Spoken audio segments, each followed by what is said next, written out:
Kumusta mga ka-Black Eye? Mainit-init na balitang left hook.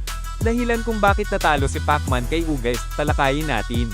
Bago yan, huwag kalimutang mag-like, mag-subscribe para updated ka sa mga nagbabagang balitang left hook. Matapos ang matagal na pananahimik, muling nagsalita si Manny Pacquiao tungkol sa kanyang laban kay Yorn Ines Ugas noong 2021, kung saan siya ay nabigo. Ayon kay Pacquiao, isa sa malaking dahilan ng kanyang pagkatalo ay ang mga distraksyon sa kanyang preparasyon, partikular na ang Paradigm Sports. I'm not really 100% focused on that fight because there's a distraction, I encounter a lot of pieces with Paradigm. Paradigm is distracting me so much on that fight. They did a lot of things in training camp to distract me 100%. Bukod dito, tinanong din si Pacquiao tungkol sa kanyang 4 na taong hindi aktibo sa boxing.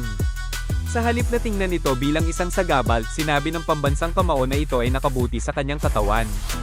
You know, the four years layoff on boxing, like it's good for my body because I've been in boxing since I was 12 years old. When I was 12 years old, then continuous, non-stop. So good for me, for my body to rest for 4 years. Now I'm back, like I feel so excited. Samantala, nang tanungin siya tungkol sa kanyang top 5 fights, kapansin-pansin na hindi niya binanggit ang laban nila ni Floyd Mayweather noong 2015.